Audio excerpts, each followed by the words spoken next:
Lo dijo en la primera hora. Muy bien, 7:10 de la mañana, seguimos, vamos a comenzar con la ronda de entrevistas correspondiente a la jornada del día de hoy. A ver, la pregunta que creo que se deriva de el informe que presentó hace un par de semanas el Banco Central del Ecuador y la posterior declaración, que creo que fue 4 o 5 días después, del gerente del Banco Central, el economista Guillermo Avellán, sobre recesión, desaceleración o recuperación. O sea, ¿qué onda? ¿El Ecuador está o no en recesión? ¿La economía está desacelerada o de pronto ya estamos en recuperación? Me pregunto a un especialista en la materia, el ingeniero Osvaldo Landazuri, que está con nosotros, analista económico. Señor ingeniero, bienvenido. Acérquele el micrófono, por favor. Esa es la manera. Muchas gracias. Bienvenido, buen día. ¿Cómo le va? Buenos días, Fabricio. A ver, lo que pasa es que hay distintas aproximaciones para ver si un país está en recesión y es más interesante ver si es que usted utiliza datos compuestos y tendencias para analizar esta situación. Entonces, lo que el Banco Central hizo fue publicar, me pareció bien hacerlo, me parece que es uno de los pocos trabajos que le queda al Banco Central, que es publicar estudios y hacer estudios respecto a la salud de la economía del país. Lo que hace es publicarle un estudio de la OCDE, esta Organización Económica para el Desarrollo, que se refiere a la tendencia que usted tiene en el histórico respecto a cómo ha crecido. Y si es que está bajo esa tendencia durante un periodo de tiempo determinado, pues le dicen, es otra manera de ver que un país está o no está en recesión. Ahora, ¿qué es lo que la materia económica le dice que respecto a la recesión en un país? Que usted debe decrecer durante 3 meses seguidos. Indudablemente el Ecuador no ha decrecido durante 3 meses seguidos, pero cuando usted ve esta medición de la OCDE, respecto a la tendencia ecuatoriana, es decir, cómo ha crecido usted en un periodo de 10, 15 años, con qué tendencia lo ha hecho, y usted está bajo esa tendencia durante algunos meses, le dice, está en recesión. ¿Qué es lo que creo yo? Pues que el Ecuador está en un franco estancamiento, es decir, no crece. Es un país... No crece como se proyecta o como se esperaría. No crece como debería crecer, más bien, Belkis, es decir, de acuerdo a lo que su población está creciendo, usted ni siquiera logra hacer que la economía le acompañe ese ritmo de crecimiento poblacional. Y otra cosa, ahora le contaba a Fabricio que estuve en el sur del continente estudiando y viendo algunos temas también económicos en Argentina y en Chile, pues claramente lo que se ve es que el potencial de crecimiento del Ecuador pues claramente no está claro y tampoco está alcanzado. Entonces, gran resumen, yo creo que de acuerdo a esta medición de la OCDE es de cuidado, es decir, le está diciendo usted tiene un ritmo demasiado bajo de acuerdo a su tendencia. ¿Demasiado bajo o demasiado lento? Demasiado bajo, creo yo que es la palabra, Fabricio, es decir, aquí no se habla tanto de velocidad cuanto de porcentaje de crecimiento. Entonces, el crecimiento es bajo. El crecimiento es bajísimo, pero y está debajo de su tendencia ¿Crecimiento histórica. bajo o de crecimiento? ¿Cuál es el término adecuado? Crecimiento bajo. Crecimiento es bajo. decir, usted el primer trimestre crece el 1,2 y el segundo trimestre yo estaría esperando algo más parecido a un 0,7, un 0,8 para terminar el año con lo que el Banco Mundial estaba preveyendo. Acuérdense ustedes que el Banco Mundial hablaba de un 0,7, 0,8%, que entre paréntesis es el más bajo de América Latina y el Caribe, incluyendo Haití, incluyendo Venezuela, que no es que yo haga de menos a ningún país de América Latina y el Caribe, pero realmente son países muy emproblemados.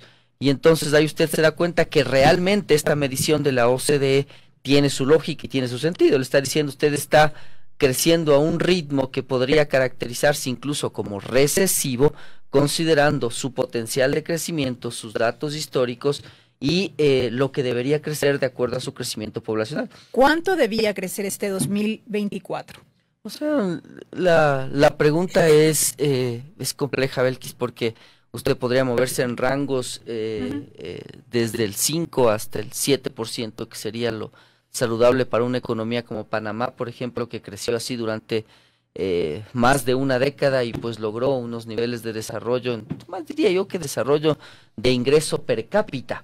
Porque la otra gran pregunta que hay que hacerse es la división de ese ingreso del país, ¿no? Y eso es un gran debe de América Latina, sobre todo de Chile con su modelo económico emblemático en el sur.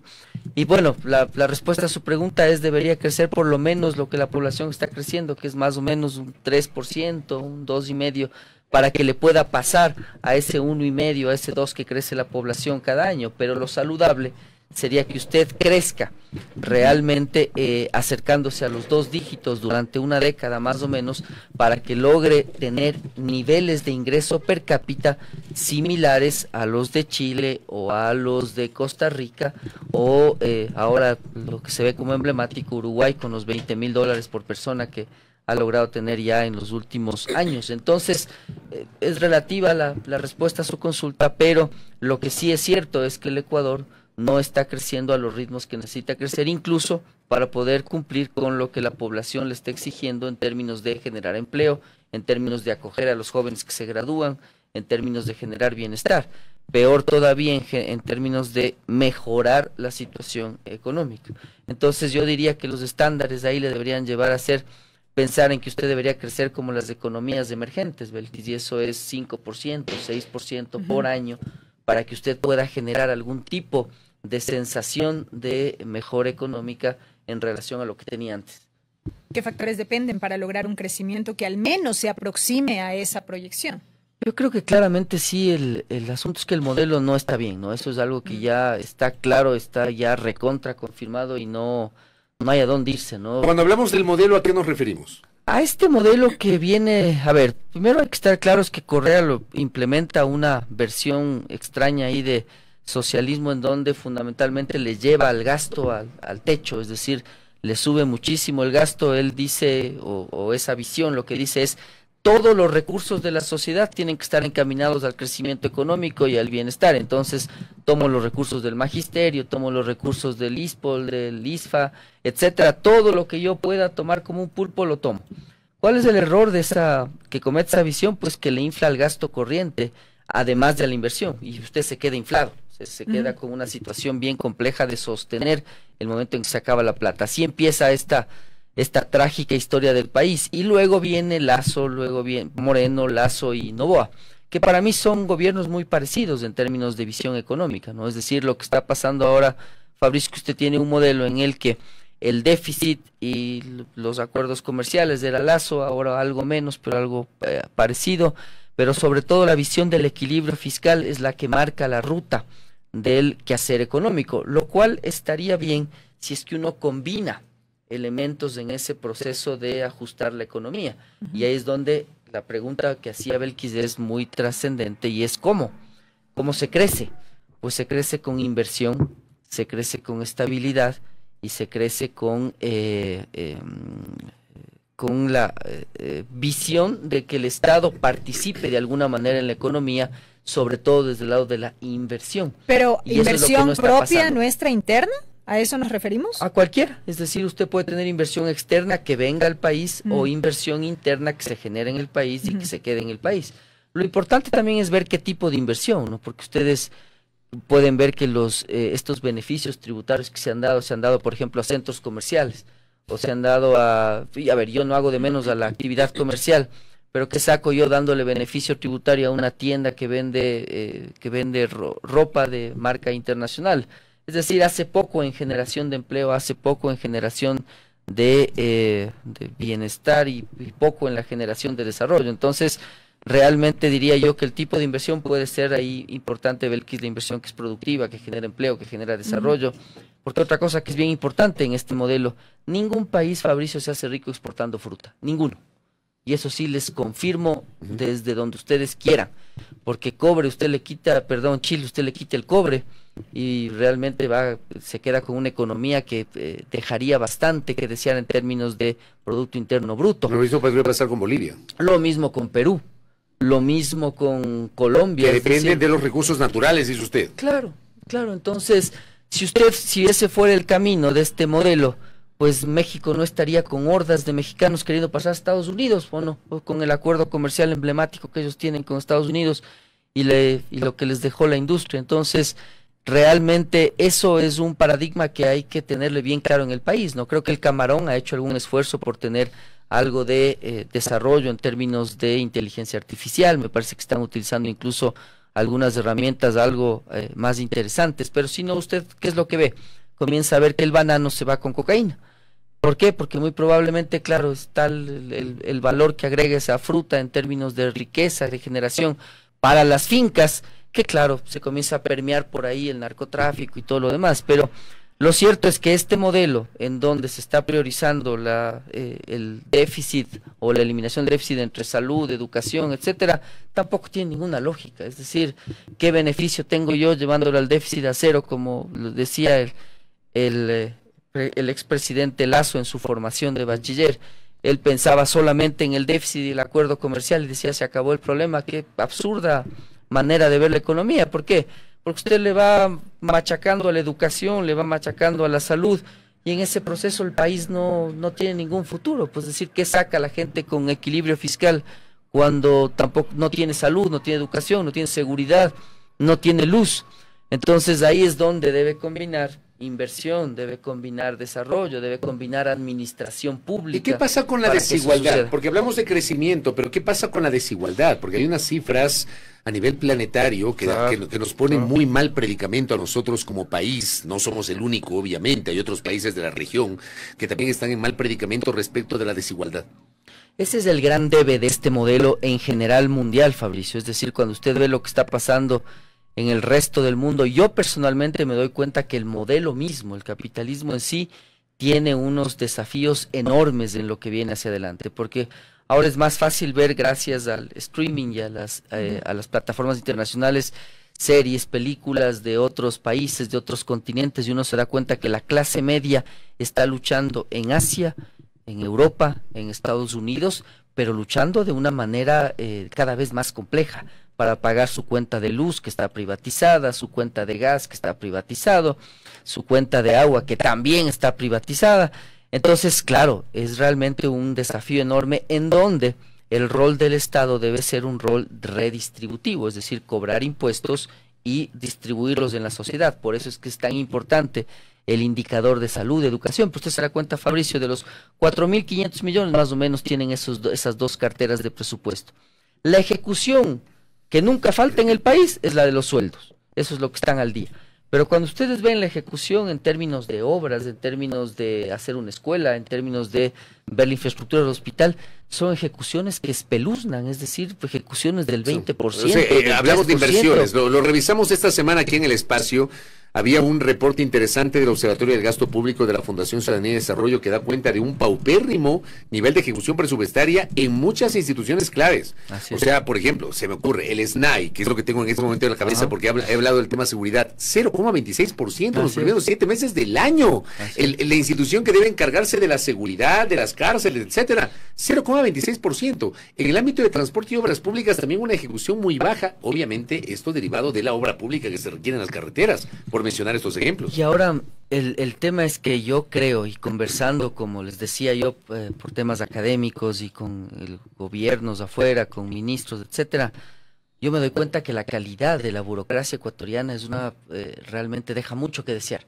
Y entonces creo que el otro problema, además del económico, Fabricio y Belkis, es la calidad de la gente que está detrás de esa ejecución. Es decir, cómo usted logra ejecutar algo sin equipo, Fabricio. Es decir, eso es imposible hacerlo. Entonces ya desde Lasso veíamos ese problema, que realmente es un problema muy complejo, la calidad de los ministros, cómo se expresan, cómo conocen su cartera, cómo conocen el presupuesto de aquella cartera que estoy manejando, qué es lo prioritario, qué es lo que debería pasar, los GATS, lo mismo. Entonces, claro, el resultado es este. Es un resultado en el que el pulpo del Estado, porque si ustedes se dan cuenta, la recaudación del fisco es enorme. Estamos ya igualando niveles del año 2015, que es emblemáticamente elevado por las remisiones tributarias, 10.100 millones. Y claro, usted dice, bueno, ¿y a dónde va tanta plata? La plata va, bueno, sí tenemos un montón de atrasos y de cosas, pero además lo que tienen sin falta son los salarios, pues es decir, es un montón de gente que nadie rinde cuentas a todo nivel, me refiero a GATS, empresas públicas, gobierno central, nadie dice nada, Fabricio. Es decir, entonces usted sube el IVA, se pone al día con el GAT y el GAT le trae a un artista internacional. O se compra el prefecto un blindado de $170.000. Y entonces, claro, ahí uno dice, ¿cómo progresa el país así? ¿Cómo avanza? Pues usted va a otros países y esto no sucede. Yo no he visto nunca esto. Es decir, en donde realmente está absolutamente descontrolada la situación del gasto. Entonces ahí, por más plata que ingresa al fisco, lo que usted tiene es un pulpo que no rinde cuentas absolutamente a nadie y que gasta y gasta y gasta. Entonces, además de aquello, de esa calidad del gasto, la pregunta es, bueno, ¿qué tan eficientes somos? Y la respuesta es que no sabemos, pero que probablemente somos pésimos en términos de eficiencia. Porque, por ejemplo, ustedes le subieron de sueldo a los maestros, me parece muy bien lograr hacer algo de ese estilo.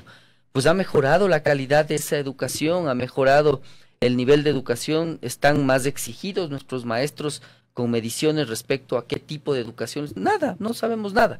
Lo mismo en los hospitales, los contratos colectivos amparan para que la gente trabaje un día, descanse 3, es lo que yo conozco. Es decir, es un desbarajuste por todo lado. Entonces, a ese modelo me refiero. Es decir, a un modelo en el que usted está priorizando que el mercado le termine arreglando todo una vez que usted le tiene equilibradas a las cuentas. Y total es que nunca les equilibramos a las cuentas, y por otro lado, es mentira que el Estado le va a arreglar educación, le va a arreglar salud, ahí tiene que ingresar el Estado. Y tiene que ser un Estado fuerte que garantiza que esos servicios, que pudieran incluso estar prestados por privados, pero que sean servicios de primera línea. Entonces, a eso me refiero con este modelo. Entonces, lo malo es que yo veo que ninguna de las propuestas que estamos viendo están hablando de un modelo diferente de desarrollo en donde se incorporen otras aristas y que uno pueda trabajar de una manera diferente a lo que ha venido haciendo estos últimos 3 periodos presidenciales, porque el resultado, usted ve, Fabricio, es exactamente el mismo. Acuérdese de las discusiones con Lazo, la ejecución, acuérdese del equilibrio que logró él cuando Putin le invadió a Ucrania y subió el precio del petróleo. Él logró un equilibrio temporal de $2.000 millones, me parece que tuvimos de déficit, o algo muy bajo. ¿Qué pasó? Nada. Absolutamente nada. Entonces, ahí es donde viene la pregunta respecto a este modelo que el Ecuador ha querido implementar sin éxito en los últimos, diría yo, 10 años, más o menos. De otro lado, Osvaldo, rápidamente, esta semana vimos que inició con este remesón en las bolsas de valores, que significó un incremento, exactamente, un incremento de nuestro riesgo país, alcanzando los 1.400 puntos aproximadamente. Esto escaló también la preocupación de una posible recesión norteamericana. Ahora yo pregunto, ¿cuánto puede incidir un escenario como ese en nuestro país? Una excelente pregunta, Belkis. A ver, primero yo diría que sí es importante entender por qué estamos hablando de esto, y es porque Estados Unidos tiene 2 cifras que son preocupantes. La primera es el déficit fiscal norteamericano, que Estados Unidos está viendo, además del mercado está viendo que ni Trump ni Kamala Harris van a hacer ningún esfuerzo por limitar ese gasto, ese déficit. Entonces, lo que está viendo el mercado es que Estados Unidos pudiera entrar en una fase recesiva. Yo diría que no es una recesiva por ahora, sino de desaceleración, es lo que está pasando. Veía los números alemanes, Alemania está vendiéndole menos a Estados Unidos, significa que Estados Unidos está comprando menos, y eso le da señales. Ahora vi declaraciones de nuestro ministro de Finanzas diciendo, pues qué bueno que Estados Unidos esté en recesión, bajan las tasas y nuestras exportaciones se abaratan. Dios mío, qué visión tan corta de la economía. Es un problema grave que Estados Unidos entre en recesión, pues porque le compran menos. O sea, es indudable que cuando usted entra en recesión, la gente pierde sus empleos, gana menos. ¿Qué dejan de comprar? Pues las frutas que usted le manda, las flores y los camarones, pues eso es obvio. Entonces lo que va a pasar ahí es que probablemente le compren menos. Entonces habría un efecto contagio por la línea de las exportaciones ecuatorianas, tal y como Alemania ya lo está alertando, que es lo que yo pude ver en estos días que estuve fuera. Pero por supuesto lo que va a pasar con el mundo es que Estados Unidos es uno de los motores de ese crecimiento mundial. Entonces si le deja de comprar, pues probablemente usted va a tener un impacto en sus exportaciones. Lo otro que es bien importante, estimados amigos, que consideren, es que el mundo está en un equilibrio bélico bien complejo, que es lo otro que se está viendo a nivel mundial para promover este problema que Belkis lo comenta. Es decir, si usted tiene una escalada en Oriente Medio o en Asia con Ucrania y Rusia, esto China, repercute. Eso repercute en que Estados Unidos tenga que intervenir de alguna manera, gastar más, y etcétera, y por supuesto la inestabilidad de las materias primas, que es lo que estamos viendo. Entonces hay 2 orígenes ahí, Belkis, bien claros: déficit fiscal en Estados Unidos, equilibrio mundial bélico muy delicado, que hace que el mundo esté viendo con ojos entreabiertos qué es lo que está pasando a nivel mundial en términos de crecimiento económico. Correcto. Y lo último, me gustaría una reacción suya a un anuncio o una confirmación que hizo ayer en el portal Visionarias, en una entrevista con la colega Yaney Nostroza, el ministro de Economía y Finanzas. Él ha hablado que el gobierno ya ha ratificado, esto ya fue noticia hace unas 2 o 3 semanas, que el gobierno alista una medida para que los vehículos mild hybrid, o sea, estos híbridos, los mild hybrid, paguen impuestos. Hay una discusión sobre esto, es decir, no todos los vehículos que se presentan como híbridos son híbridos, o sea, hay varias categorías.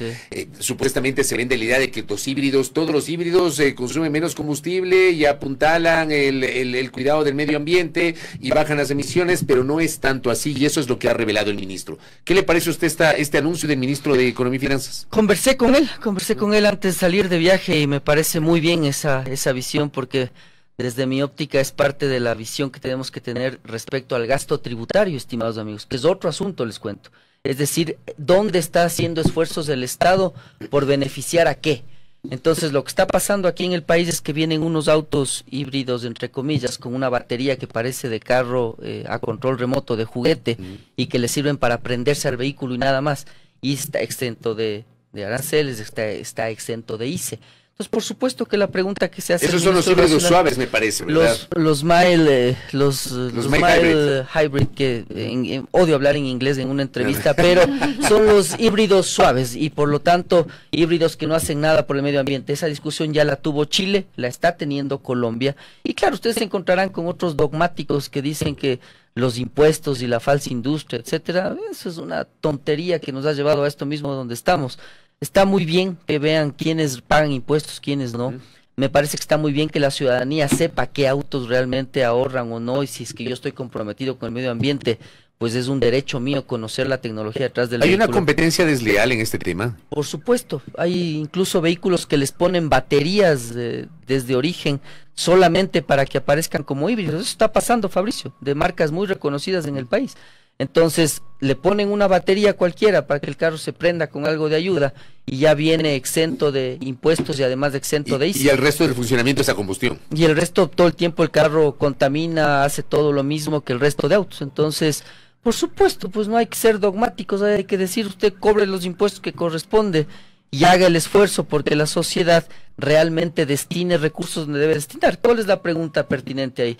¿Un niño con desayuno escolar o un carro en Cumbayá mild hybrid que no paga ICE? ¿Qué creen que es la...? Obvio, pues, cóbrele el impuesto y vaya y trate de hacer algo de obra, algo de seguridad, algo de garantías, algo de inversión. Es decir, es lo lógico, pero usted se va a encontrar con voces ahí que son dogmáticas en el país que dicen que otra vez impuestos a los ecuatorianos. ¿Qué tontería, Dios mío? Es decir, ahí ni siquiera se está hablando de subir impuestos, lo que se está hablando es de no quitarle, o sea, de no, ¿cómo se llama? Exceptuar de impuestos a estos vehículos. Eso es todo lo que se está hablando y me parece bien la voz de la Cámara de la Industria Automotriz, a la cual yo pertenezco indudablemente, pero ha sido una discusión que la hemos tenido muy a fondo y la hemos tenido en Argentina, la hemos tenido en Chile, en Colombia, para llegar con este argumento acá al Ecuador, que me parece que es una discusión muy razonable y me parece muy bien que el Estado cobre impuestos, porque otra presión que ustedes van a tener, estimados amigos, es que China está entrando y cada vez van a ser menos los aranceles que van a cobrar.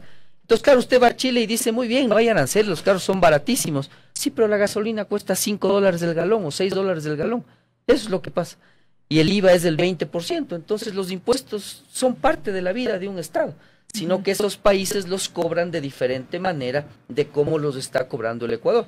Por eso es bien importante esa pregunta, ¿dónde es más eficiente el impuesto, en qué parte de la cadena de valor? Mi colega Karen Aro, que está en sintonía, dice, pero en el Ecuador los aranceles según vehículos nuevos son muy altos, que aquí llegan a costar el doble de lo que es el valor real. Eso hace que existan más vehículos viejos y que contaminan más, dice mi colega. No necesariamente, ya los aranceles han bajado, el mercado está abierto con Europa, el mercado está abriéndose con China, el mercado está abierto con Colombia, Mercosur ya paga un arancel mucho más bajo de hace varios años, así que no es solo aranceles, estimada amiga, lo que pagan los autos, es una serie de impuestos que los pagan luego, por ejemplo ICE, por ejemplo IVA, por ejemplo impuestos cuando se matriculan, es decir, es una serie de impuestos que pagan absolutamente todos los vehículos. Insisto yo, el tema este del precio de los vehículos me parece que es algo que hay que entenderlo de mejor manera para poder sacar nuestras propias conclusiones, pero lo que sí es cierto es que al menos los carros estos que los llaman híbridos deben transparentarse como lo que realmente son y al final deben pagar los impuestos que correspondan. Correcto, ingeniero, gracias por el tiempo. A ustedes, gracias por la El invitación. ingeniero Osvaldo Landázuri aquí en A Primera Hora hablando sobre la situación económica del país. También Belkis le ha hecho una pregunta de rigor. Le dice ¿qué va a pasar con el comportamiento de las bolsas a nivel planetario y sobre todo la afectación a la economía ecuatoriana? Y por supuesto también le hemos hecho la pregunta sobre este anuncio del Ejecutivo de transparentar el cobro de impuestos y eliminar los incentivos para ciertos vehículos que se hacen llamar híbridos, pero que en realidad no lo son. En fin. Primera plana. Todas las noticias, todas las voces.